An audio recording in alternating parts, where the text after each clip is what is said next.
Thank you, Senator Lummis, and thanks for your leadership here. And thank you all, the panel, for being here.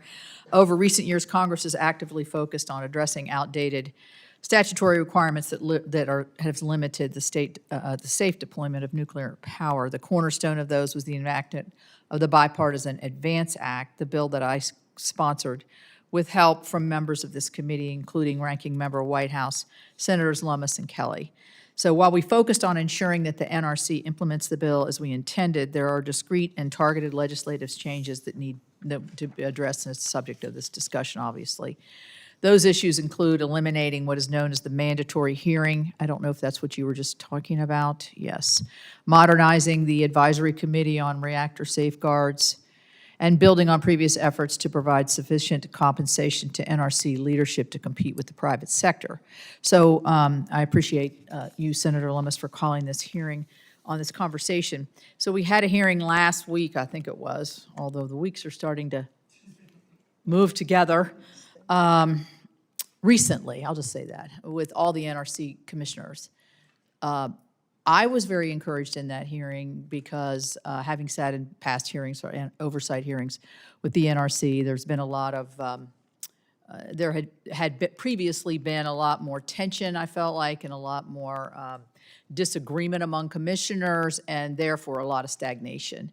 And this particular commission that's been put together, you know, while there are differences, they're gliding in, it appeared, and I think it is, and I'll ask you your opinion, as though they're kind of cleaning out the cobwebs here and moving towards where they have like and possibility of reaching agreements to pick up speed and to implement the Advance Act at the same time.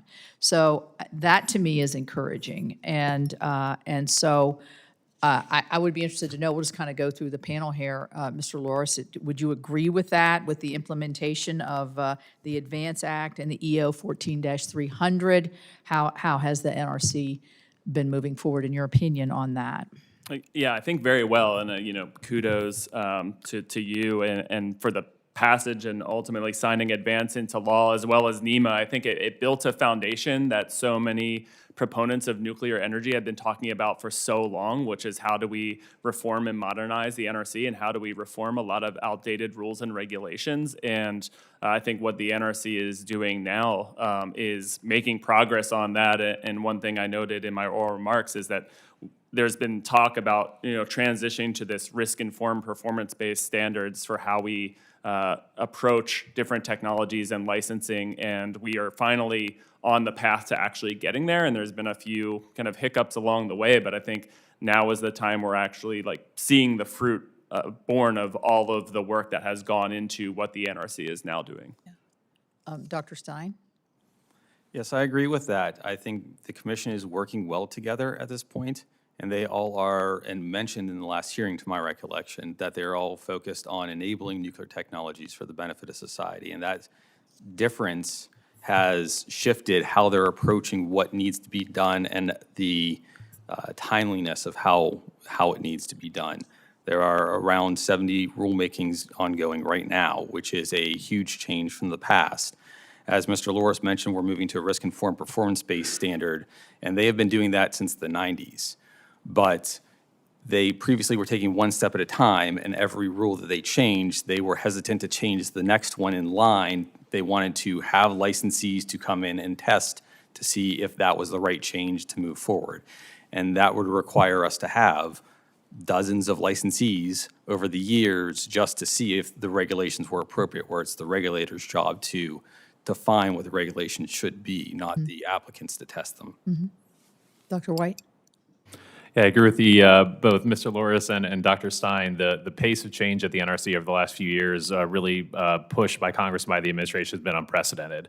I think if we had discussions about how quickly the NRC is completing some of these new rules, people that have been in the industry for years wouldn't have believed it. Mm-hmm. And so I think it is a really exciting time to see how the NRC is updating its processes, updating its internal culture, and really moving quickly on these things.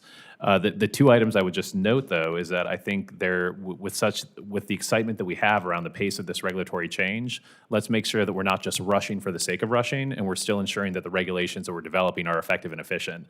To the point that Dr. Stein made, with 70 rulemakings that are ongoing right now, there's a lot to review, both for NRC staff, for the commission, and for public stakeholders that really want to provide the input from their own perspective, whether it's members of the public or companies. How do we make sure that the rules that are moving through ultimately meet the need of the industry and of the nation?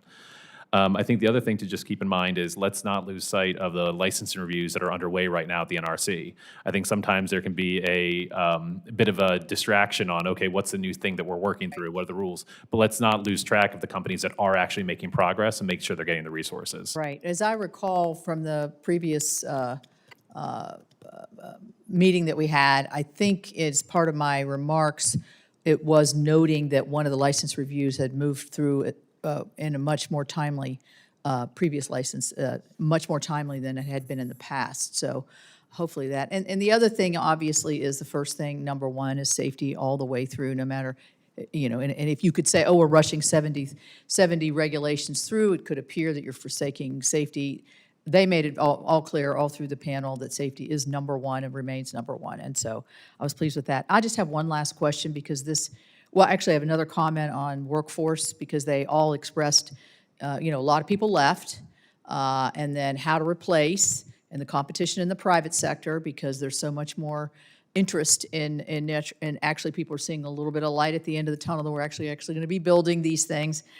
This is a challenge that we're well aware of, and so we may have to do something there to help incentivize that young talent to not just come to the NRC, but to stay there for a period of time to help move through what I think is an exciting time. Last question I wanted to ask is, the Department of Energy launched an initiative to use a previously unused authority to allow for construction and operation of privately owned and privately funded nuclear reactors. This was undertaken in part because of the historic challenges we just talked about slow and expensive licensing. Dr. Stein, what is your view of these respective tools for the DOE? And if you've already talked about this, I'm sorry for being repetitive. And the roles of each DOE and NRC in terms of licensing test reactors and commercial power plants.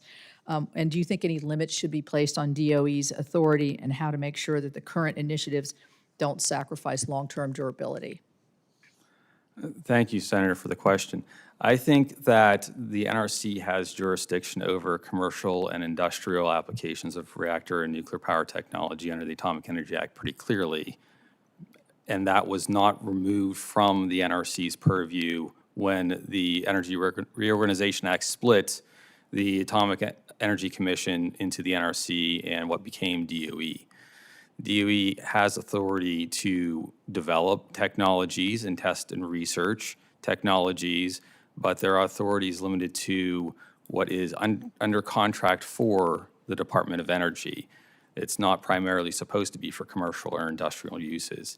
The Atomic Energy Act under Section 104 gives the NRC the authority for research and test reactors for a reason. So research and test reactors can be properly licensed for long-term use, and the NRC has used that authority for both research and university and other test reactors in the past. So for durability, my view is that we need to fix the NRC, not bifurcate the licensing between DOE to NRC process. That is not to say that there is no pathway between the two. Technologies that are developed under DOE should have a path to commercialization ultimately. There shouldn't be a barrier there. But I don't think that that should be the primary pathway. Dr. White, do you have an opinion on that? Yes, I do, and it's always great when I have a colleague like Dr. Stein that can quote chapter and verse from the Atomic Energy Act, so I don't have to. So appreciate that, but I Well, completely. we already knew it anyway. Oh yeah, speaking to the choir here on that one. I would actually, I completely agree with Dr. Stein here in terms of how do we think about the Atomic Energy Act, and how do we think about really the role and regulatory jurisdiction of the Department of Energy and the NRC when it comes to these facilities. I think it's really important to keep in mind when Congress in 1974 ended up splitting the Atomic Energy Agency. or the Atomic Energy Commission, the focus really was to say one organization should be primarily looking at commercial applications, licensing different activities, and that the Department of Energy should be supporting these research and development activities. And so I think as we're trying to think about how to accelerate, I completely agree with Dr. Stein that the focus should really be on continuing the progress that we've seen at the NRC and not trying to create alternative shortcuts or pathways around kind of the original intent of the Atomic Energy Act and the amendments in 1974. So I think there are opportunities to think about how do we leverage lessons learned from projects that are licensed under the Department of Energy to subsequent commercial activities, but we shouldn't necessarily look for ways to get around that essentially separation of the Department of Energy and the NRC. So would you say, are the lines blurred there, or are they pretty clear? My personal opinion is that kind of in statute, the lines are very clear with the way Congress has essentially separated out the Department of Energy's authority and the NRC's authority. But I think as we start talking about projects that are trying to move quickly, how do we make sure that there is still that clear division of responsibilities and authorities? Okay, thank you all very much. Thank you. Thank you, Madam Chair. Yeah, thank